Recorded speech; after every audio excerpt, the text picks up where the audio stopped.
Lucas, capítulo de número 15, versículo de número 11 em diante.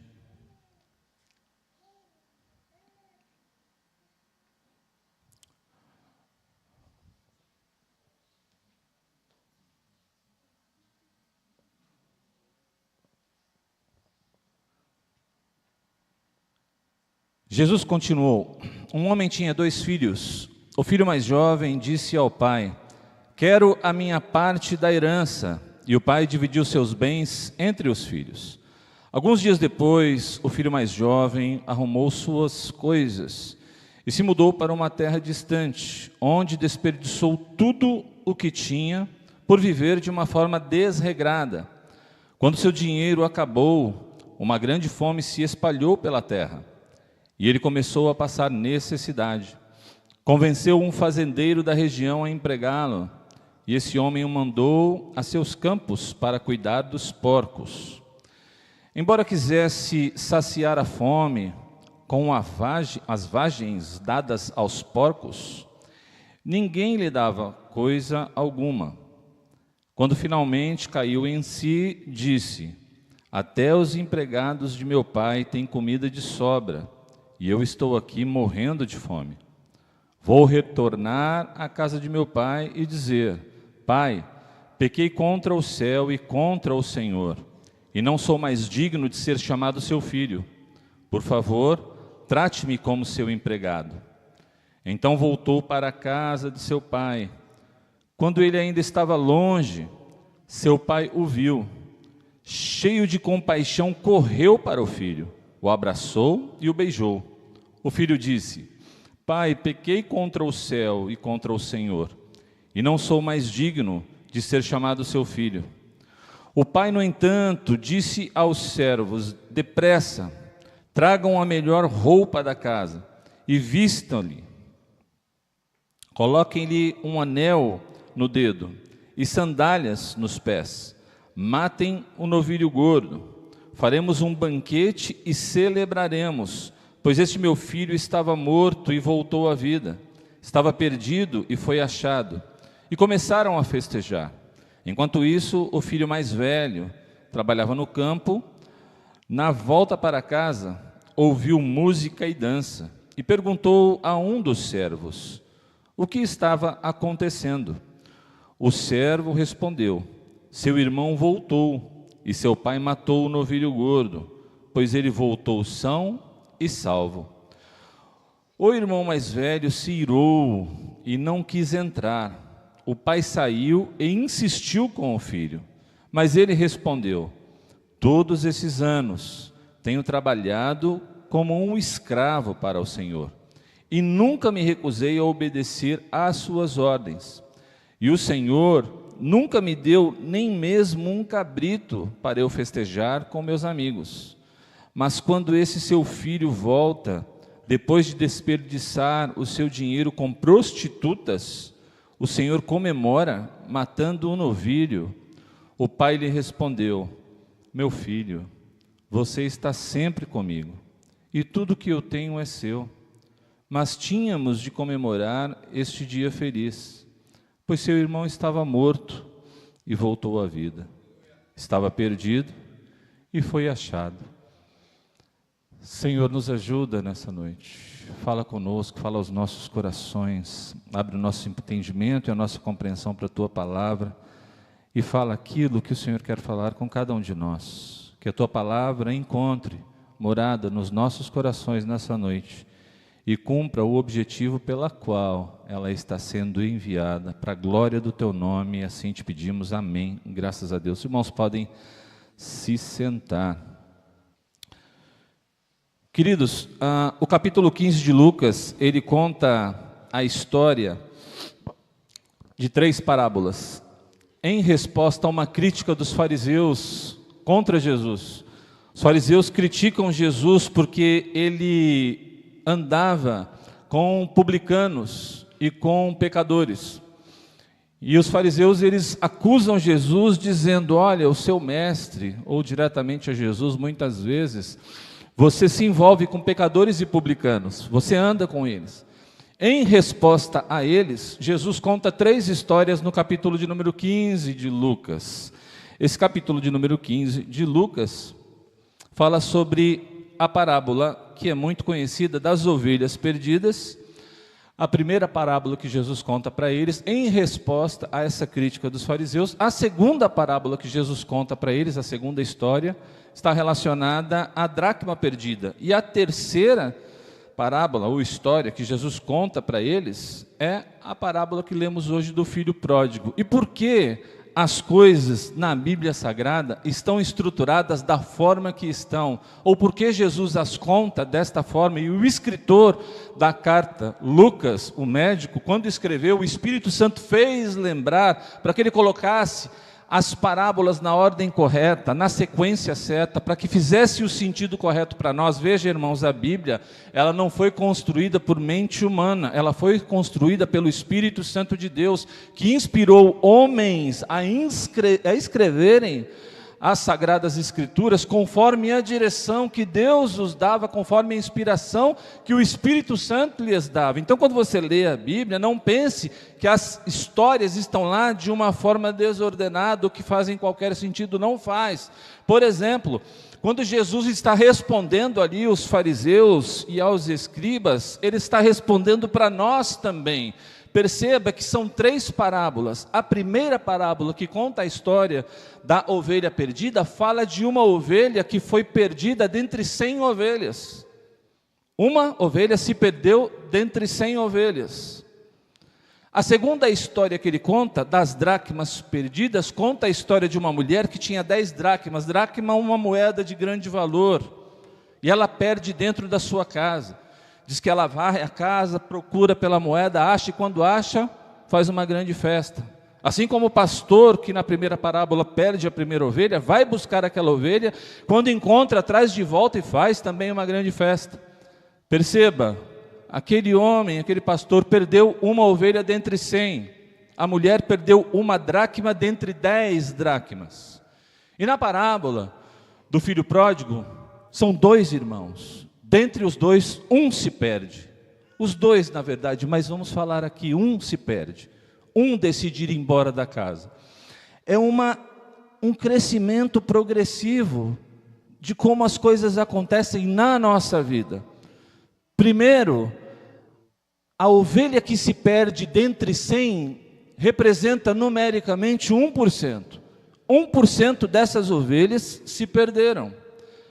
Da dracma perdida, representa 10%, o número vai crescendo, porque uma moeda dentre 10 representa 10%. Dos 2 irmãos, um que se perde, um deles representa 50% dos 2, 1%, 10%, 50%. E Jesus conta nessa ordem, porque é o que acontece na nossa vida se nós não tomarmos cuidado. Por quê, irmãos? Porque primeiro, nós nos afastamos da comunhão que temos entre nós. Aquela ovelha se afastou das 99. Quantos de nós começamos a nos afastar, e eu vou dizer aqui, da igreja, do convívio da igreja, do envolvimento com a igreja, do estar na igreja, e falo igreja como corpo de Cristo, não somente como essas 4 paredes, falo como corpo, porque precisamos estar ligados no corpo. A igreja é um corpo, você não é igreja sozinho. Não pense assim, não, eu sou igreja. Não, você é membro da igreja. Você não é igreja só. Para que você seja igreja, você precisa estar ligado no corpo. Nós juntos formamos a igreja de Cristo, e eu sou uma parte dela, um membro. Então, se eu sou uma ovelha desgarrada, se eu começo a me afastar dos irmãos e vou perdendo a comunhão com os irmãos, eu perco o contato, eu perco o ânimo, eu vou perdendo as forças. Eu digo para mim mesmo, não vou cuidar da minha vida agora. Agora eu tenho que me preocupar um pouco mais comigo. Deixa as 99 aí junto com o pastor, porque eu preciso cuidar das minhas coisas. Preciso resolver os meus problemas, porque aqui, junto com as 99, parece que as coisas não estão fluindo. Então eu preciso fazer o meu corre no dia a dia, para que a minha vida mude, para que a minha vida melhore. Irmãos, nada contra você buscar os seus objetivos, o seu trabalho, se esforçar para conquistar as coisas, mas cuidado para não deixar as coisas do Senhor, que deveriam ser prioridade, prioridade na nossa vida, em segundo plano, em segundo lugar, porque assim como essa ovelha se perdeu das 100, eu posso me perder também do corpo de Cristo, se eu não tomar cuidado. Esse é o primeiro estágio. Eu começo a me afastar dos irmãos, começo a me afastar da igreja do Senhor, começo a me envolver com as minhas coisas. E aí, num primeiro momento, você fala assim, não, mas é só a comunhão, não tem problema não. Só que você já ouviu aquele ditado que um abismo puxa um outro abismo? Um abismo chama outro abismo? Porque a primeira coisa é a perda da comunhão. A segunda coisa é a perda dos valores. Porque a dracma, ela representava um valor. E quando eu me afasto dos irmãos, eu começo a perder a minha referência, o meu norte. Os meus valores vão se perdendo ao longo do tempo. Aquilo que é importante para a igreja de Cristo e aquilo que tem valor, que é o reino de Deus em primeiro lugar, começa a se perder dentro de mim, ao ponto de eu começar a construir valores para mim, que já não são mais os mesmos valores do reino de Deus e da igreja de Cristo. É aquilo que é para mim, para o meu coração, para a minha vontade. É uma escolha muitas vezes egoísta que faço pensando somente em mim. Não importa os outros. Mas os outros precisam de você. Não, mas eles têm as 99. Imagina se todos pensassem como aquela ovelha desgarrada ou perdida. Todos nós estaríamos perdidos, irmãos, sem ajuda. Quem estaria hoje lá com o irmão Sérgio? Ou ontem lá com a irmã Irene? Naquele momento difícil, de luta, de dificuldade, para os abraçar, para ajudar, porque a igreja e corpo é isso, irmãos, é para os momentos bons e para os momentos difíceis também. Então, quando eu perco os valores, eu começo a fazer coisas que não agradam ao Senhor. E não pense que isso acontece do dia para a noite, não. Primeiro eu vou perdendo a comunhão, depois eu começo a perder os valores, e daqui a pouco eu não estou mais reconhecendo aquilo que eu estou fazendo como certo ou errado, e digo assim, não tem problema não, isso não tem problema. E o terceiro estágio é o pior de todos, que é o que acontece com esse menino, que ele diz para o pai que ele quer a herança para ir embora de casa, que é uma crescente, como eu disse para os irmãos, eu me perco dos irmãos, eu me perco os meus valores, e em terceiro lugar, eu me perco de mim mesmo.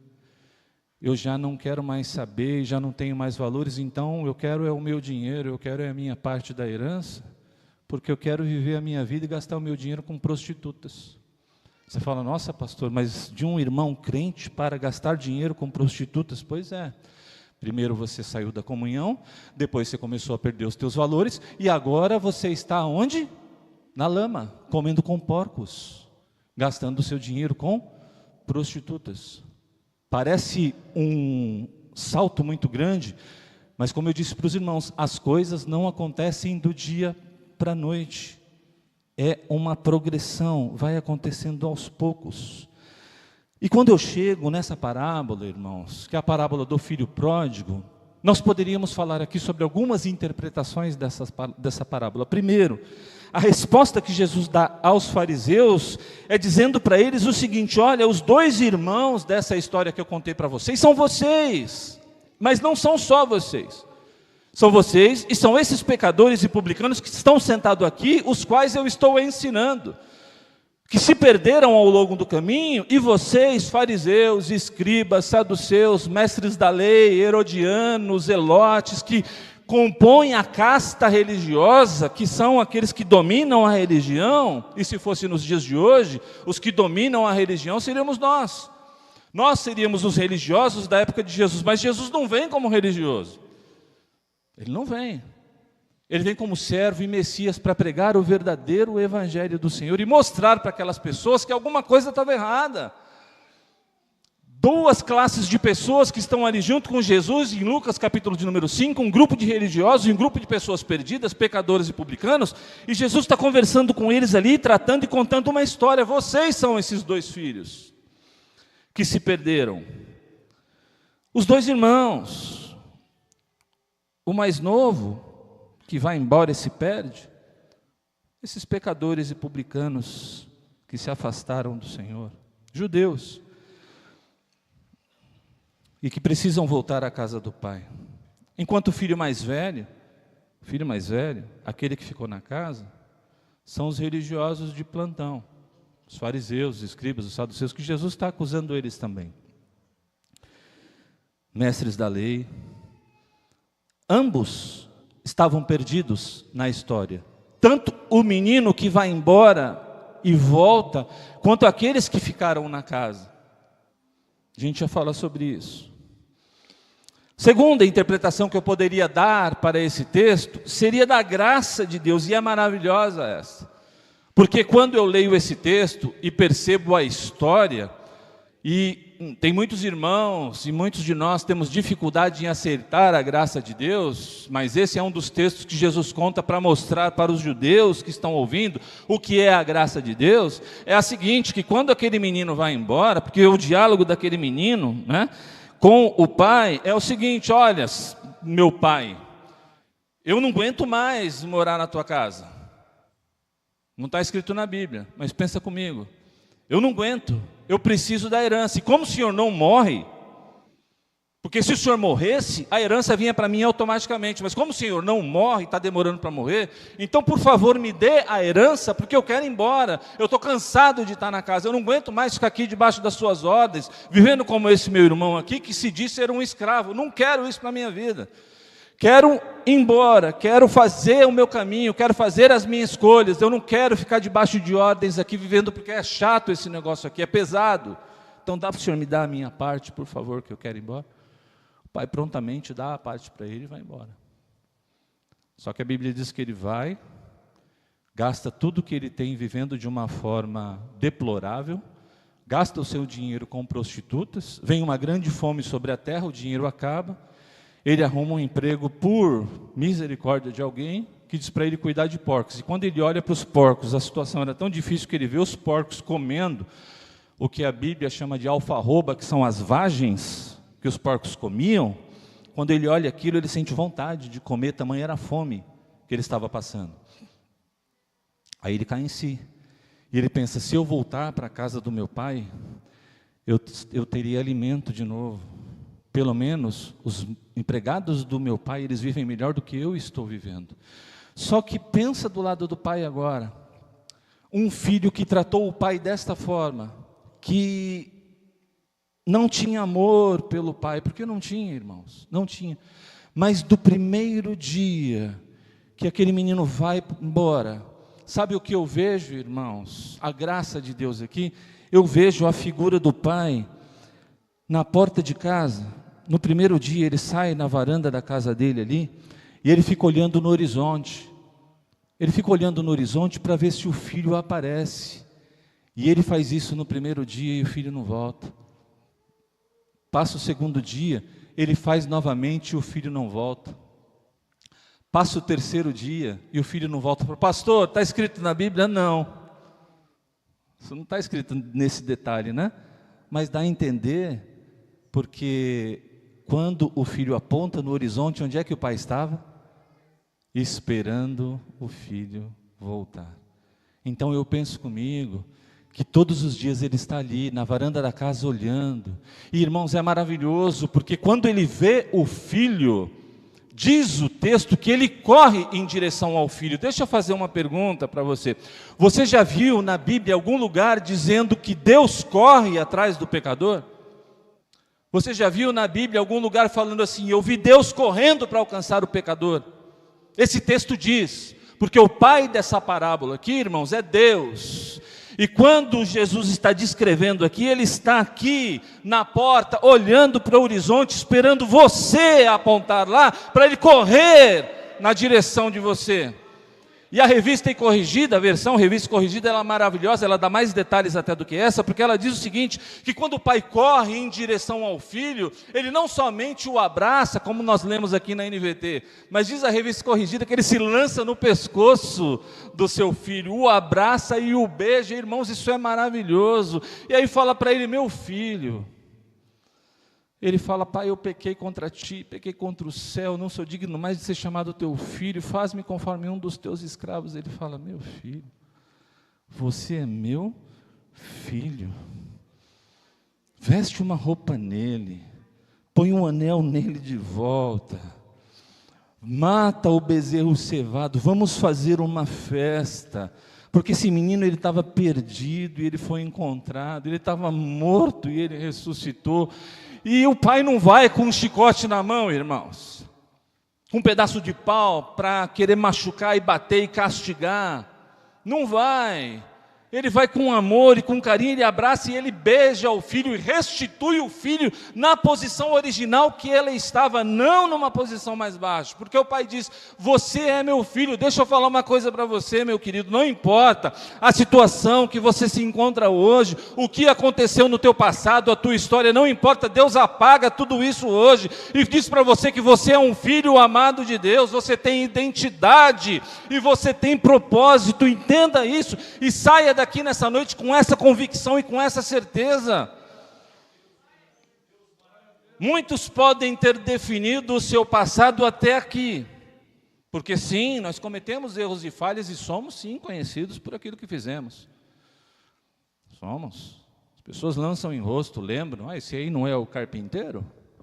Filho do José? Fizeram isso com Jesus, não vão fazer com a gente? Fazem. Só que você está nascendo de novo hoje. Você está recebendo uma nova identidade hoje. Quando forem falar para você, você fala, não mais. Hoje eu sou um filho amado de Deus.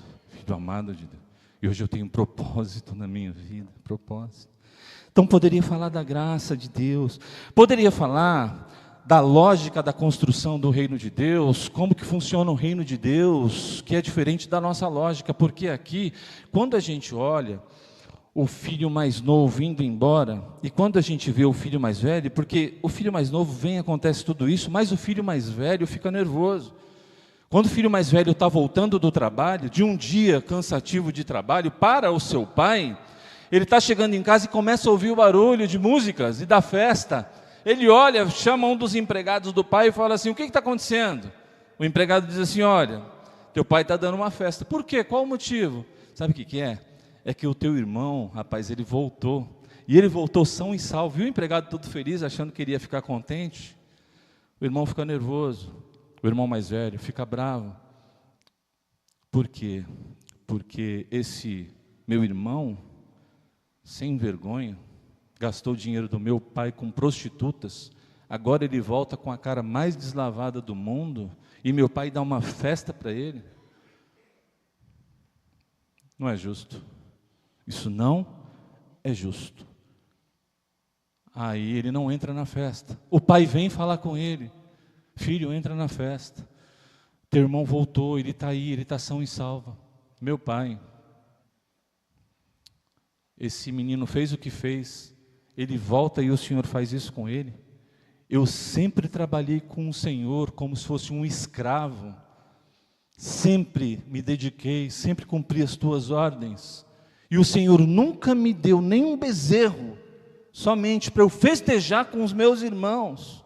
Agora chega esse teu irmão e o Senhor dá uma festa para ele. Ao que o pai responde para ele, meu filho, tudo o que eu tenho é teu. O teu irmão, ele estava perdido e ele foi achado, ele estava morto e ressuscitou. Aí a gente percebe, irmãos, que não são só aqueles que se perdem, que saem, que vão embora, que se afastam, que estão perdidos. Quem fica na casa também pode estar perdido e não sabe.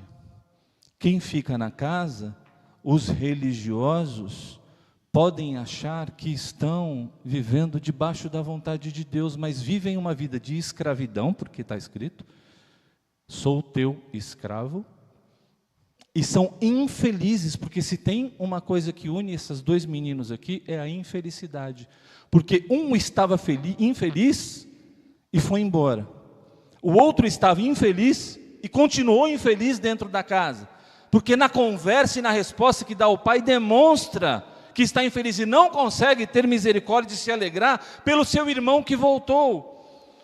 Que vida é esta que vivemos? E eu queria chamar a atenção dos irmãos para essa reflexão dessa palavra nessa noite, porque nós podemos olhar para essa parábola e aprender com ela.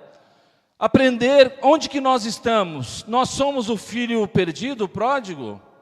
Estamos cansados de estar na casa do Pai e queremos ir embora? Ou estamos aqui, não tivemos coragem de ir embora, mas está pesado demais estar aqui e fazer essas coisas, e eu estou me sentindo como um escravo, e se eu pudesse. Esses dias eu vi um pastor, esses dias não faz um tempo, eu vi um pastor pregando essa palavra, e esse pastor, ele contou um testemunho dele, e ele disse assim: se eu soubesse que eu poderia sair da igreja, eu poderia ir para o mundo, gastar o meu dinheiro com prostitutas, viver de uma forma do jeito que eu quisesse, enfiar o pé na lama mesmo, fazer tudo que eu tenho vontade, dar tapa na cara dos outros, bater, fazer o que eu quisesse. E se eu soubesse que no final dessa história eu ia voltar para cá e Deus ia me perdoar, eu teria feito, eu teria aproveitado. Afinal de contas, essa é a ideia do religioso. O irmão mais velho vê o irmão mais novo e deve ter pensado o seguinte: se for assim, ele volta e é colocado na mesma situação, o que eu ganho trabalhando aqui como escravo? Se nem o bezerro eu ganhei para festejar. Aí, irmãos, é que a gente não entendeu a história. A gente não entendeu a lógica do reino. Tá? Porque esse pastor que estava contando esse testemunho, ele disse assim: Deus falou com ele. Ele diz assim: aí, irmãos, quando eu pensei isso, Deus falou comigo. E quando Deus falou comigo, Deus disse para mim assim: você está com inveja do teu irmão, que foi para o mundo, que viveu dissolutamente, que gastou dinheiro com prostitutas, está com inveja dele? Aí ele, falando com Deus, ele disse: Senhor, eu confesso que eu estou sim. Eu estou porque eu sempre trabalhei na tua obra, sempre me dediquei ao teu serviço, pastorei a igreja já há não sei quantos anos, me dedico tudo, e aí vem esses teus irmãos aí, teus filhos, que apronta, pinta e bode, e o Senhor chega aqui e perdoa todo mundo. Aí Deus falou para ele assim: deixa eu te falar uma coisa, você não sabe, você não faz ideia, porque você é gabarito, você faz tudo certinho e você me serve, você não sabe, não faz ideia o que é comer com porcos. Você não sabe o que tem no coração e na alma de uma pessoa que passa a noite inteira embriagado e acorda de manhã na sarjeta, todo sujo, imundo, molhado, que olha para a sua vida e se pergunta: o que foi que eu fiz da minha vida? Você não sabe o que é uma pessoa envolvida com drogas, que acorda, depois que passa o efeito da droga, com o rosto mergulhado no próprio vômito. Você não sabe o que é isso. Você não sabe. Aí ele falou que olhou para trás e disse assim: eu não sei mesmo. Me perdoa, porque eu não quero isso para mim. Dois extremos, dois opostos. Eu preciso encontrar na minha vida um meio termo. Se eu estou fora, eu preciso voltar para o centro. E se eu estou aqui dentro, mas está pesado, eu preciso encontrar a alegria e a paz de estar na presença do Senhor, com felicidade e com gozo. Entenda, irmãos, um deles desejava a morte do pai por causa da herança, e ele sai em busca para realizar a sua alegria pessoal. Ele quer satisfazer os desejos do seu coração de uma forma o quê? Egoísta, egocêntrica, na busca pelo prazer. E aí você diz assim: pastor, mas eu não faço isso de ir com prostituta. Ok, você não chegou nesse nível e nem espero que você chegue, né? Mas olha o que acontece. O menino desejava a morte do pai. O mal entrou no coração desse menino E ele já não percebia a maldade que residia no coração dele. E quantas vezes, irmãos, o mal está residindo dentro de nós e nós não percebemos e sabemos que esse sentimento está dentro da gente e desejamos coisas no nosso coração que são abomináveis até da gente falar. Porque a parábola não diz que ele desejava a morte do pai, está intrínseco aqui nas linhas do texto. Porque você não profere, não fala as coisas que estão dentro do coração, não quer dizer que elas não existam dentro de você. Que se pudesse, você concretizaria e iria ao final da história. Porque às vezes não cometemos ou não fazemos o que gostaríamos de fazer. Porque é vergonhoso o que as pessoas vão falar ou vão pensar ao meu respeito. Ou porque existe uma lei que se eu fizer ela vai me punir, então eu me escondo dentro de mim mesmo. E não faço. Será que eu estou no caminho desse menino? E aí, para conseguir aquilo que eu quero, o que eu faço? Eu uso as pessoas. Porque, Cláudio, aquele menino, ele pegou o dinheiro do pai e ele comprou pessoas. Porque quando você usa uma prostituta, você paga para ela, para que você possa usar o seu corpo. E ela se deixa usar por causa do dinheiro. E aí quando você diz assim, pastor, não cheguei nesse nível, a questão não é se você chegou nesse nível ou não, a questão é, você está usando de recursos que não deveria para comprar pessoas, para influenciar pessoas, usando de meios escusos para chegar nos fins que você deseja. Você está agindo igual esse menino. Você, para conquistar aquilo que você quer, você começa a usar as pessoas. Então eu começo a fazer amizades e buscar relacionamentos com pessoas que vão ser do meu interesse para que eu consiga chegar aonde eu quero. Porque a hora que eu chegar, eu descarto, eu jogo fora, porque já cheguei. E quando eu cheguei, eu piso em cima, eu passo por cima. Eu não quero mais, e aí me afasto, já usei, jogo fora. Não podemos construir o nosso futuro deixando para trás uma pilha de cadáveres, irmãos. Não podemos. Porque quando você diz assim, cheguei lá, que você olhar para trás e ver uma pilha de mortos, Deus vai virar para você e vai olhar para você, você chegou aonde, filho? Olha para trás, quantas pessoas você machucou, você feriu, você ofendeu, você enganou, você roubou, você se omitiu. Quantas pessoas? Você deixou para trás uma pilha de cadáveres, você chegou aonde, ou você acha que você chegou aonde? Será que eu preciso que meu pai morra para que eu seja feliz? Como tem aquele ditado, há males que vêm para o bem, né? Aí a gente vai se desumanizando, irmãos, e a gente passa a relativizar a maldade. Eu começo a fazer coisas e eu começo a dizer para mim mesmo, não, isso não tem problema não. Isso aqui não tem problema não. É só uma coisinha, é só um negocinho, e eu vou me desumanizando. E aí o mal começa a entrar no meu coração e se ampliar, daqui a pouco eu estou fazendo mal e não percebo mais que estou fazendo mal. Sabe que essa história aqui é a história da serpente, né? Lá do Éden, quando ela diz para Adão o seguinte, o que foi que Deus disse? Se você comer, você vai morrer? Não, não vai morrer não. Fica tranquilo, não vai acontecer nada com você. É a lógica da serpente. Cuidado com as vozes que você escuta e o caminho que você está percorrendo, porque você se afastando de Deus, você perde o discernimento daquilo que é certo e daquilo que é errado, daquilo que é bom e daquilo que é mal, e é muito fácil que isso aconteça.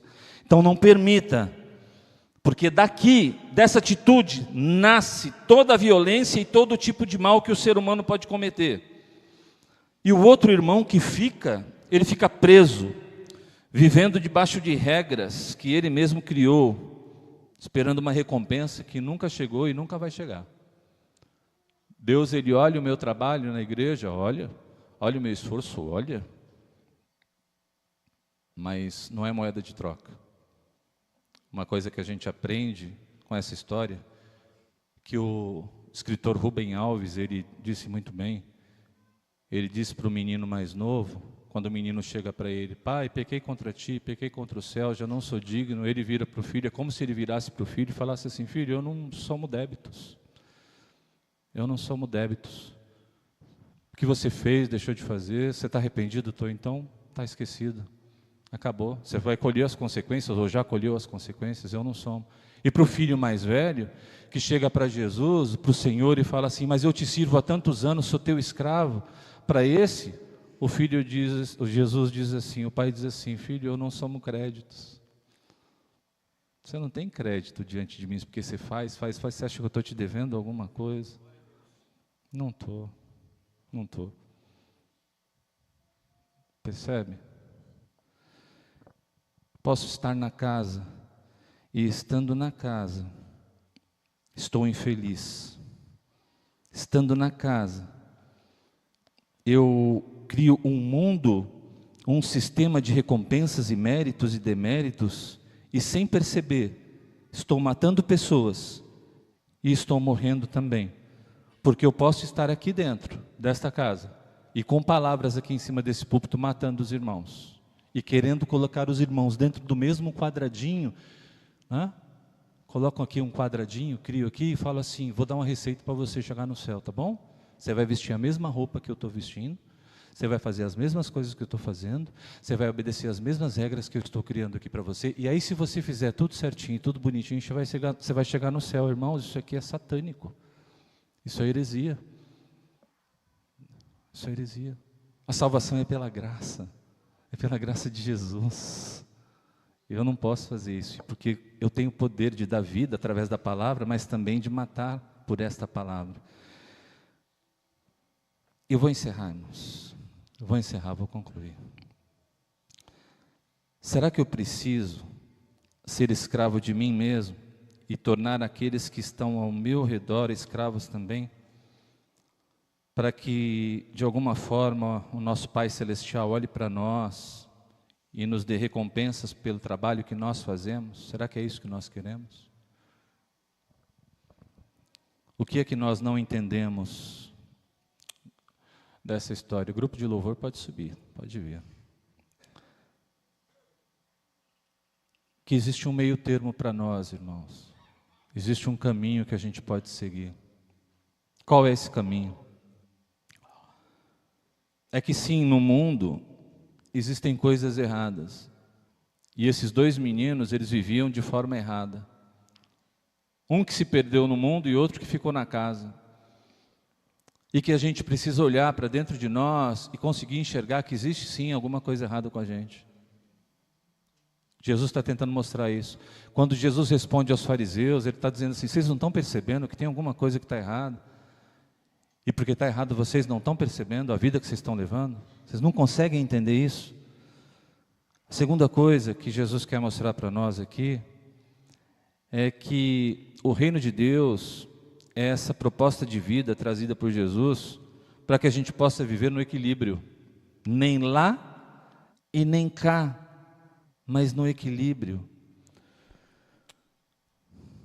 Eu não preciso viver nos extremos da vida para ser feliz, mas não preciso viver como escravo também.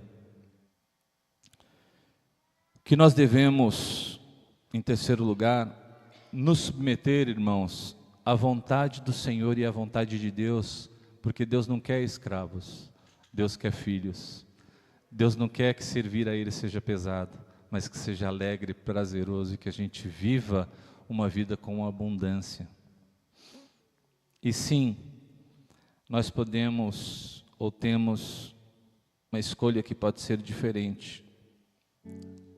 E a minha resposta pode ser a sua resposta nessa noite. Eu posso responder de forma diferente aos conflitos da vida. Eu posso olhar sobre outros olhos. Eu posso colocar outras lentes, outros óculos. Eu posso olhar de outro ponto de vista. Eu posso pensar, eu posso refletir, eu posso questionar ou simplesmente abrir mão daquilo que é politicamente correto ou de modelos prontos e pré-determinados que dizem para mim: você tem que fazer assim e você tem que responder dessa forma. Eu posso experimentar novas possibilidades. Eu posso elogiar no lugar de ofender. Eu posso abraçar no lugar de afastar. Eu posso perdoar no lugar de me irar. Eu posso ceder, abrir mão, no lugar de ampliar um conflito, uma briga.